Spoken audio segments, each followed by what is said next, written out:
नमस्ते दोस्तों। अभी इसरो में से लगभग 120 साइंटिस्ट ने रिजाइन किया है, मतलब इसरो को 120 साइंटिस्ट छोड़ के चले गए।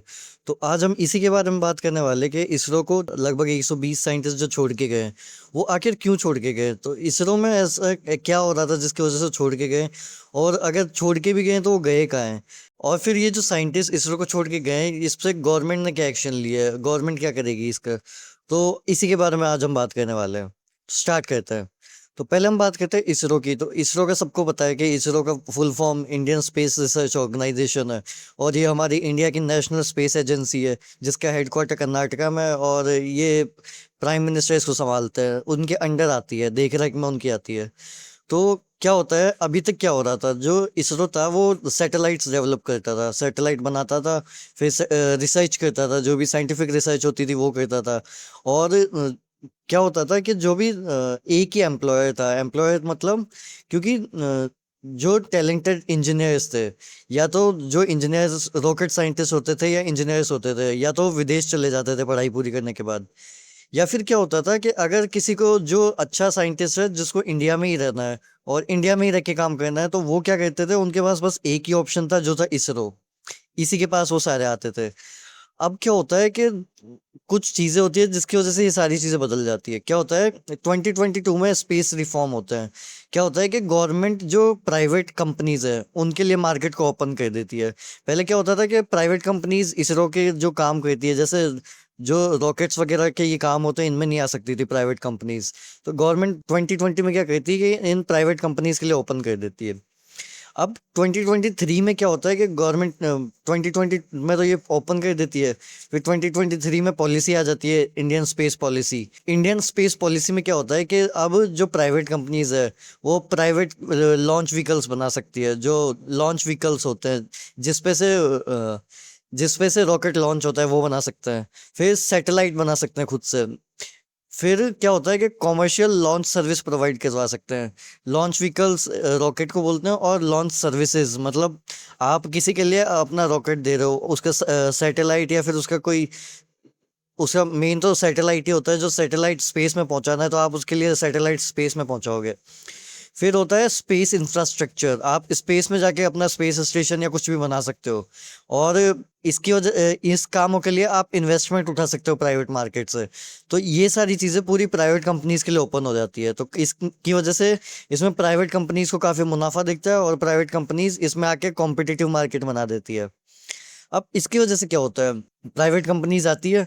अब इससे क्या होता है कि प्राइवेट कंपनीज क्या करती है, प्राइवेट कंपनीज कॉम्पिटिटिव मार्केट बनाती होती है। तो उससे क्या होता है कि जो साइंटिस्ट थे उनके पास और ऑप्शन खुल गए। तो ऐसा नहीं था कि ऑप्शन खुल गए तो इस वजह से इसरो को छोड़ के चले गए। अब इसके बारे में बात करते हैं कि इसरो को क्यों छोड़ के गए। प्राइवेट कंपनीज आ गई, वो ठीक है, वो अपने हायर कर लेगी, वो सब ठीक है, लेकिन इसरो को क्यों छोड़ के गए, इसके बारे में बात करते हैं। तो क्या होता है कि प्राइवेट कंपनीज आती है। अब प्राइवेट कंपनीज क्या कहती है, जो इसरो के साइंटिस्ट है, जो काफी एक्सपीरियंस साइंटिस्ट है, उनको एडवांटेज देती है जो इसरो नहीं दे सकता। क्या एडवांटेजेस देती है, वो देती है, जो प्राइवेट कंपनीज होती है वो देती है, एक तो हायर सैलरी। जो इसरो जो सैलरी देता है अपने एक्सपीरियंस साइंटिस्ट, जो इसरो के जो टॉप साइंटिस्ट हैं उनको जो सैलरी देता है, उनसे इसरो से ज़्यादा सैलरी देते हैं वो। फिर क्या कहते हैं, वो इक्विटी देते हैं, स्टॉक ऑप्शंस में इक्विटी, स्टॉक ऑप्शंस देते हैं, मतलब जो वो कंपनी रहेगी उसमें आपको कुछ परसेंटेज की पार्टनरशिप दे देंगे। जैसे एक या आधा परसेंटेज की पार्टनरशिप दे देंगे। उससे क्या होगा, अगर आपकी कंपनी ग्रो होती है तो आपके शेयर ग्रो होंगे, उससे आपका पैसा बनेगा। तो दो बेनिफिट हो गए। फिर होता है फास्टर प्रमोशंस, मतलब जो सीनियर साइंटिस्ट होते हैं उनका फास्टर प्रमोशन होएगा। और फिर लेस ब्यूरोक्रेसी मतलब उन पर ज़्यादा दबाव नहीं रहेगा। फिर होएगा क्विकर डिसीजन मेकिंग, जल्दी से जो भी उनका कहना है उस पर जल्दी से फैसले लिए जाएंगे, उनके कामों को नहीं रोका जाएगा। फिर होता है कि opportunity to build new technology. अब गवर्नमेंट जॉब में एक ही काम में फंस जाते हो, लेकिन प्राइवेट कंपनी में आप नई चीज़ें ट्राई कर सकते हो। तो ये सारी चीज़ें होती है। इस वजह से क्या होता है कि जो इसरो के एक्सपीरियंस साइंटिस्ट है वो इन स्टार्टअप्स में जाने लगते हैं, और इस वजह से उनका पूरा करियर गवर्नमेंट सर्विस से हटके प्राइवेट सर्विस में चल जाता है। ये सब तो ठीक है, वो गए तो अब जो गए हैं वो गए कहाँ से हैं? जो 100 के आसपास जो साइंटिस्ट गए वो गए कहाँ से हैं? तो वो गए, एक तो जो जिन सेंटर्स से गए, जिन गवर्नमेंट की फैसिलिटीज से गए वो गए, एक तो U R Rao satellite centre, ये एक सेंटर है, URSC करके। ये है बेंगलुरु में एक सेंटर है। ये क्या कहते हैं, यहाँ पे जो सैटेलाइट के डिज़ाइन होते हैं, स्पेसक्राफ्ट इंटीग्रेशन, फिर ऑर्बिटल सिमुलेशन, ये होता है। यहाँ पे क्या होता है, मतलब जो सैटेलाइट के रिलेटेड काम होता है वो सारा सैटेलाइट के रिलेटेड काम यहाँ पे ही होता है, URSC में, बेंगलुरु में। अब इसमें क्या होता है कि इससे 80 साइंटिस्ट के आसपास निकल के जाते हैं, यहाँ से 80 साइंटिस्ट के आसपास गए हैं। अब ये कोई बड़ी बात नहीं है इनके लिए, क्योंकि ये लगभग इनके 6% ही है, करीब 800-900 के आसपास साइंटिस्ट यहाँ पे काम करते हैं, उसमें से बस 80 के आसपास साइंटिस्ट निकल के गए हैं। लेकिन इसमें दिक्कत क्या है कि जो निकल के गए हैं वो टॉप के साइंटिस्ट थे, जो साइंटिस्ट स्पेसक्राफ्ट डेवलपमेंट करते थे। किसके लिए डेवलपमेंट करते थे? लूनार मिशन, जो हमारा मिशन मंगल है उसके लिए, जो गगनयान है उसके लिए, इनके लिए ये स्पेसक्राफ्ट के जो सैटेलाइट मिशन है ये बनाते थे। तो ये जो टॉप के साइंटिस्ट है वो गए। फिर दूसरा कहाँ पे इफेक्ट पड़ा है इसका, एक तो ये URSC में पड़ा है। फिर दूसरे जहाँ से गए हैं वो है VSSC, Vikram Sarabhai space centre, जो तिरुवनंतपुरम में है, यहाँ से गए। यहाँ पे क्या होता था, यहाँ पे होता था एक तो लॉन्च व्हीकल्स, यहाँ से लॉन्च किए जाते थे, लॉन्च रॉकेट्स बनते थे यहाँ पे इंजन्स बनते थे, जो रॉकेट का पूरा डेवलपमेंट होता था वो यहाँ पे होता था। तो यहाँ से 20 साइंटिस्ट के आसपास गए हैं, जो कि करीब आधा परसेंट है, 1% भी नहीं है, आधा परसेंट है। तो यहाँ से इतने गए हैं।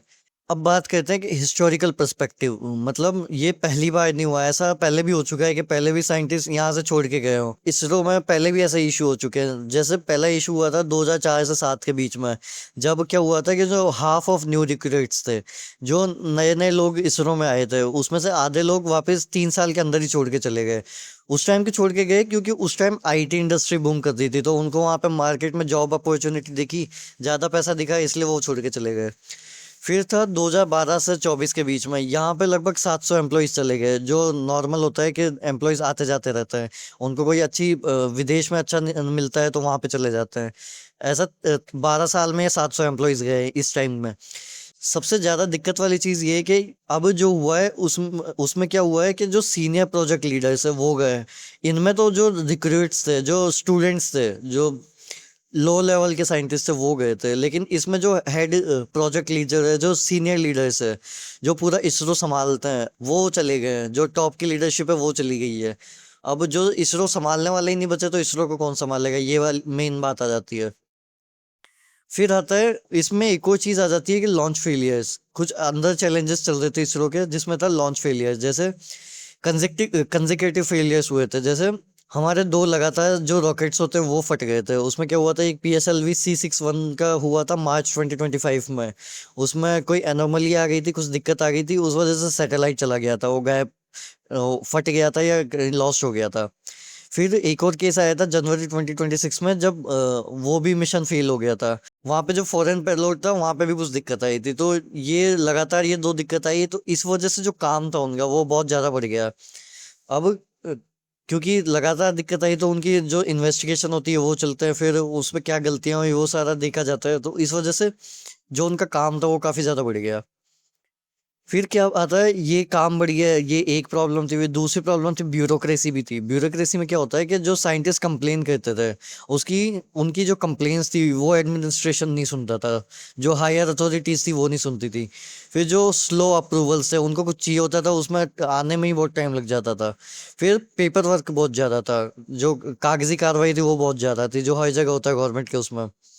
फिर था कि ऑटोनॉमी, जो टेक्निकल ऑटोनॉमी थी वो कम थी। मतलब अगर कोई साइंटिस्ट खुद से कुछ करना चाहता है, कुछ अलग तरफ डायरेक्शन में जाना चाहता है, तो वो नहीं कर सकता था, उसके अथॉरिटी के अंदर ही काम करना पड़ता था। जो अथॉरिटी बोलेगी, एक बंधन में काम करना पड़ता था। तो ये सारी चीज़ें थी जो साइंटिस्ट, इसरो के साइंटिस्ट की वजह से, जो इसरो में अंदर चैलेंजेस चल रहे थे, जिसकी वजह से इसरो के जो साइंटिस्ट थे वो परेशान थे। ये सारी चीज़ें थी। अब ये जो छोड़ के गए हैं, जो इसरो के साइंटिस्ट छोड़ के गए हैं, वो गए कहाँ हैं? तो वो गए हैं स्पेस कंपनीज में, जो प्राइवेट स्पेस कंपनीज होती है वो उसमें गए हैं। तो उसमें से एक स्पेस कंपनीज है, जो कुछ स्पेस कंपनीज है उनमें से एक है स्काई रॉकेट एरोस्पेस करके, स्काई रॉकेट एरोस्पेस करके। तो स्काई रॉकेट एरोस्पेस क्या है कि ये भी एक इंडियन प्राइवेट एरोस्पेस कंपनी है, जो इंडियन इंडियन कंपनी है ये भी। और ये जो कंपनी है ये कॉमर्शियल लॉन्च सर्विस प्रोवाइड करती है, मतलब रॉकेट प्रोवाइड करती है, रॉकेट खुद के रॉकेट बना के उनको लॉन्च करती है, वो रॉकेट की सर्विस प्रोवाइड करती है। और इनकी जो बजट है, इनका बजट है $160 मिलियन का। ये एक कंपनी का बजट है। फिर इसमें गए कई सारे साइंटिस्ट। फिर एक और कंपनी है जिसका नाम है अग्निकुल कॉस्मोस। एक तो ये स्काई रॉकेट एरोस्पेस जो सबसे बड़ी कंपनी अभी की प्राइवेट कंपनी है इंडिया में, वो है। फिर एक और है अग्निकुल कॉस्मोस करके, ये भी एक इंडिया की कंपनी है, जो क्या कहती है, एक रॉकेट तो बनाती है, फिर three D printed sky rocket भी बना 3D प्रिंटेड रॉकेट इंजन भी बनाती है। 3D प्रिंटेड रॉकेट इंजन क्या होता है कि जो 3D प्रिंटर होता है उससे जो रॉकेट इंजन है उनको बनाया जाता है, तो वो बनाती है। और इनके पास भी $75.5 मिलियन की फंडिंग है इस बार। तो ये सारा खूब पैसा है इन कंपनीज के पास, तो इनके पास गए हो साइंटिस्ट।